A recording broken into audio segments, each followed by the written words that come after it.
Hello everyone and welcome. My name is Julie Mann and I show people how they can live healthy, happy, sustainable lives by changing their habits and using cutting edge products to help them age well. And my guest today is Sarah Phillips from Octima Marketing. And I'm really delighted to have you here, Sarah. So thank you for coming on. No problem, Julie. I know that you're going to share some really brilliant marketing tips, aren't you? So no pressure. So over to you.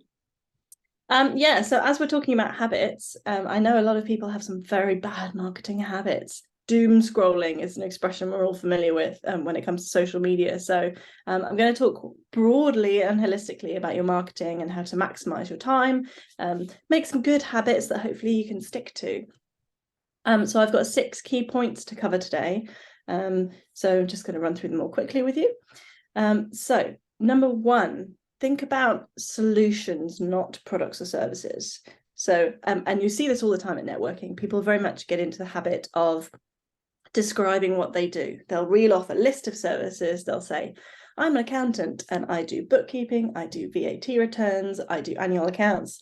And that's brilliant. But if you already are familiar with who accountants are and what they do, you'd kind of take that as a given, wouldn't you? So what we really want to know as potential customers is why we would be working with you and why you'd make these particular services brilliant for us. So are you committed to checking in with your customers? Do you talk to them regularly? Are you cutting out the jargon? Do you believe in working with sustainable brands? You know, what is it about you that would motivate me to work with you beyond the products and services? So that's one aspect of moving away from products and services. The other side is to think about the solutions. So rather than saying, we look after your annual accounts and we'll file your tax return, the benefit for me would be, take away the stress of having to remember your deadlines. Never worry about whether you're doing things right anymore, because we take that stress away. What's the actual benefit beyond that service? So that's I think the first habit people need to get into, and it applies to every aspect of your content. Every time you open your mouth and talk about your brand, think about the solution, not the service or product.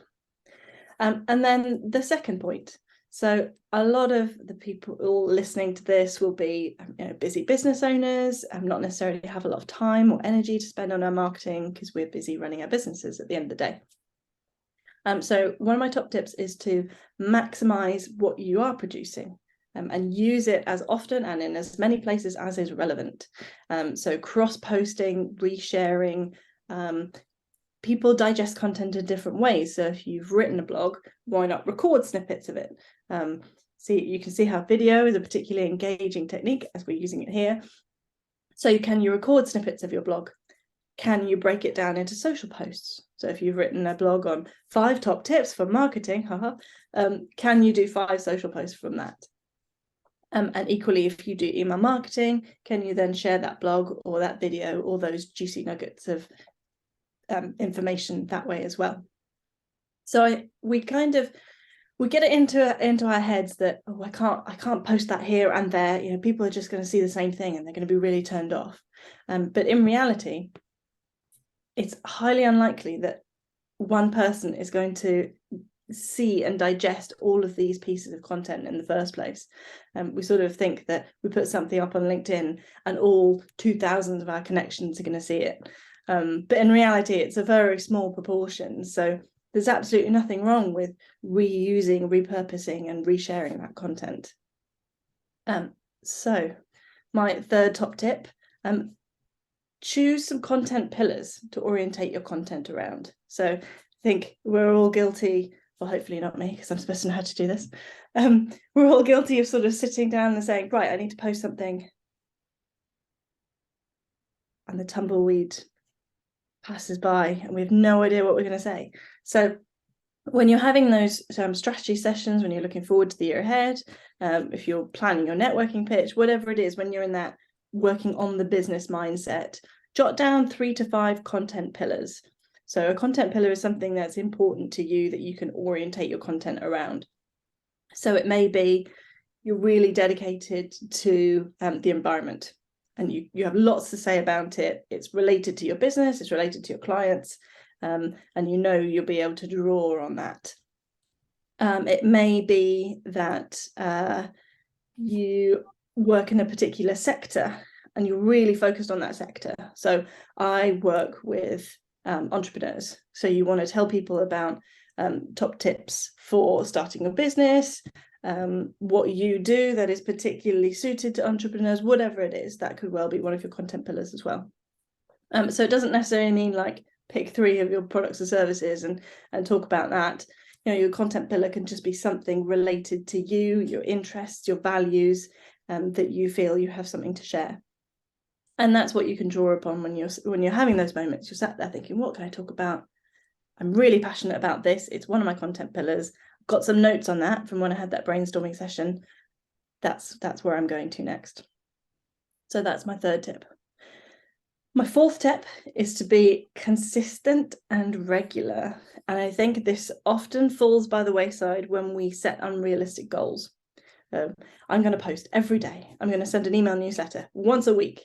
You know, if that's not achievable, we're not going to be able to be consistent with it.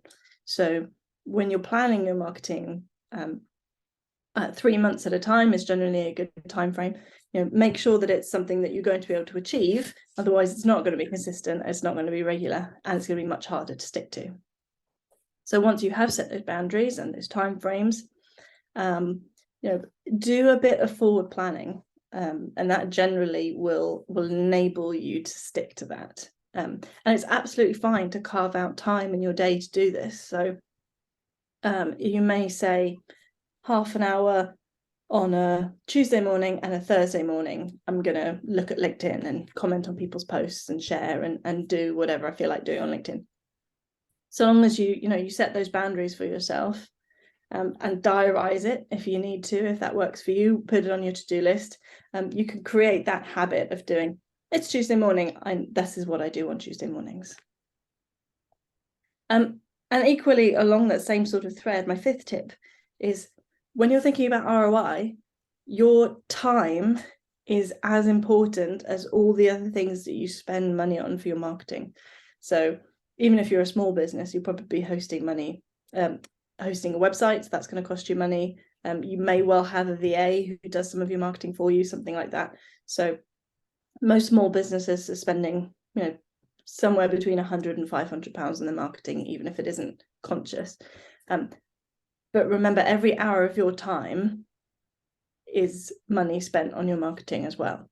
So, you know, if you charge £50 an hour, if you charge £100 an hour, whatever it is, if you're the one doing that work, you have to factor that in. So for that reason, outsourcing is a great option for small businesses. And it doesn't necessarily have to cost the earth, particularly if you're charging £100 an hour and you're spending 4 hours a month, even, that's £400. And if you can get someone to take your marketing off your hands for £400 a month, then you've already done something beneficial for your budget. So my final tip, and often people don't think of this as marketing, but 100% is marketing, don't neglect your existing customers. So we're always looking for the next big fish, and trying to move on to the next great opportunity.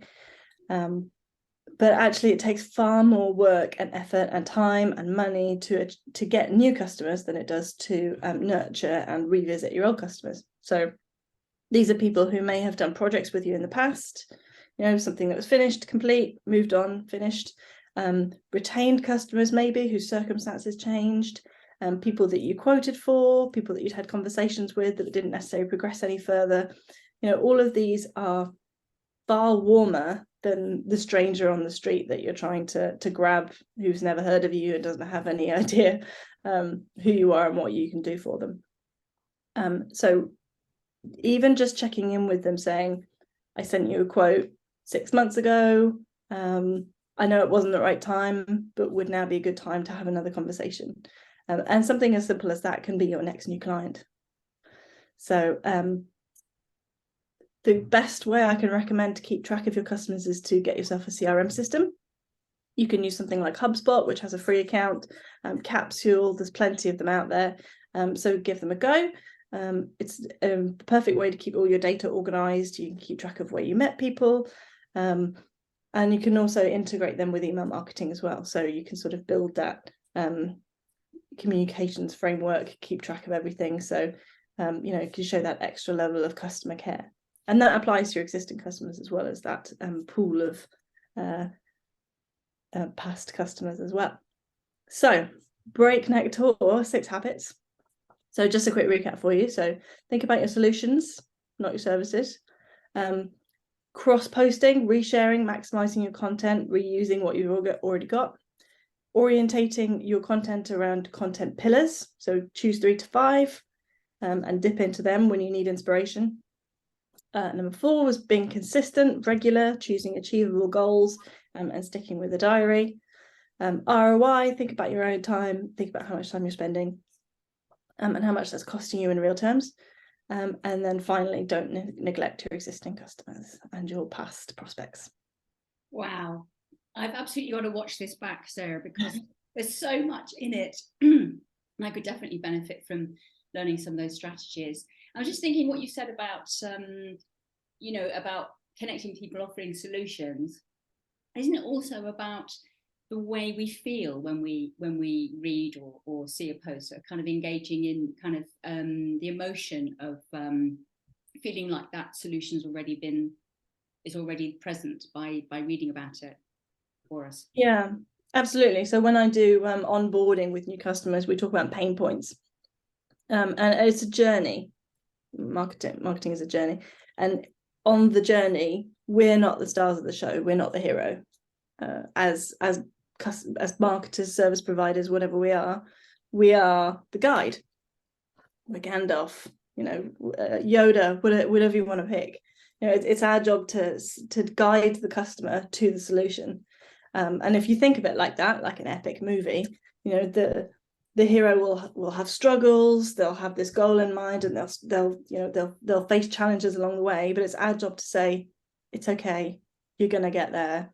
This is how it's done, and then let them find their way. That's such a great way of looking at it. I love that visual image. Thank you, Sarah, so much. You're welcome. For those of you that have only just met Sarah, all of her links are going to be below this video, as are mine. And please do subscribe to the channel.